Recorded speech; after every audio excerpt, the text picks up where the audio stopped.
جو الفاظ انہوں نے استعمال کیے ہیں عمران خان صاحب کے لیے مجھے انتہائی افسوس ہوا. سب سے پہلے تو میں آج پھر ہم بھی ذرا کھل کے بات کرتے ہیں.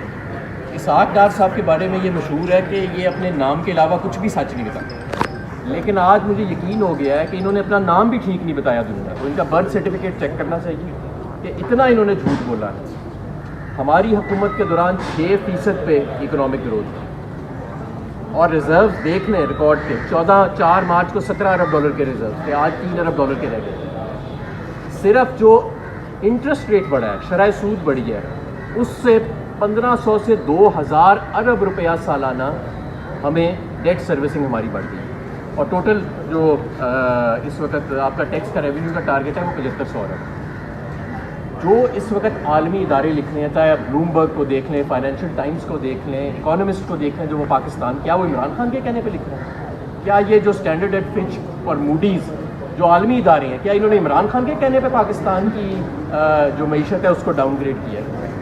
حقیقت یہ ہے کہ جب ڈار صاحب نے اس ملک میں آنا تھا اس سے پہلے بھی سب نے وارننگ دی تھی کہ اس شخص کو 5 کلومیٹر کے ریڈیس میں فائنانس منسٹری کے نہیں آنا چاہیے, ان سے نہیں سمجھے گا. ان کا سارا کچھ تو ایمریٹ ہلز میں اور باہر پڑا ہے, اور ان کے آقاؤں کا بھی باہر پڑا ہے, زرداری کا بھی باہر پڑا ہے. جن لوگوں کا سارا سرمایہ پاکستان میں ہے, جینا مرنا پاکستان میں ہے, ماضی حال مستقبل سب پاکستان میں ہے, ان کے مستقبل کا سودا کیا انہوں نے اپنے NRO کی خاطر. اور آج پاکستان کی جو معیشت ہے وہ صرف عمران خان نہیں کہہ رہا, ذرا سروے جا کے کر کے دیکھیں کہ لوگوں کا کیا حال ہے. کروڑوں لوگ غربت کی لکیر سے نیچے چلے گئے, لاکھوں لوگ بے روزگار ہو گئے. صرف ٹیکسٹائل انڈسٹری اکیلی میں 25 سے 30 لاکھ کی بے روزگاری ہو چکی ہے. 45 روپے سے لے کے 55 روپے تک یونٹ آ رہا ہے آپ کی مینوفیکچرنگ صنعت کو. تو کیا خاک یہاں پہ پروڈکشن ہوگی؟ اور آپ کا روپیہ کبھی 291 پہ چلا جاتا ہے, کبھی 262 پہ چلا جاتا ہے, آج پھر 280 کے قریب کھڑا ہے. اوپن مارکیٹ کا کوئی ریٹ نہیں ہے, ریمیٹنسز آپ کی گر رہی ہیں. اور موصوف نے پوری پریس کانفرنس میں بتایا ہی نہیں کہ IMF کے حوالے سے کیا حکمتیں ہیں. ساری قوم یہ جاننا چاہ رہی ہے کہ مفتاح اسماعیل صاحب جو سپتمبر کو اگست کے اینڈ میں جو ایک IMF پروگرام کی ایکسٹینشن نیگوشیٹ کر کے گئے تھے, وہ تب سے رکی ہوئی ہے. اسحاق ڈار صاحب نے اس کے حوالے سے کوئی بتایا نہیں. مارکیٹس آپ کی بلیڈ کر رہی ہیں, معیشت آپ کی نیچے جا رہی ہے, اور وہ موصوف وزیر خزانہ آتے ہیں, عمران خان پہ بات شروع کرتے ہیں اور عمران خان پہ بات ختم کر کے چلے جاتے ہیں. ان کو استعفیٰ دینا چاہیے فوری طور کے اوپر.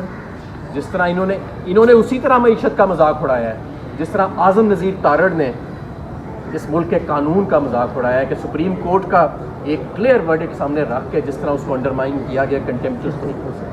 ان لوگوں کو نہ اسحاق ڈار کو معیشت کی پرواہ ہے, نہ اعظم نذیر تارڑ کو قانون کی پرواہ ہے, نہ نواز شریف کو اور شہباز شریف کو ملک کی پرواہ ہے. اگر انہیں کسی چیز کی پرواہ ہے تو بس وہ NRO لینا تھا, وہ انہوں نے لے لیا ہے.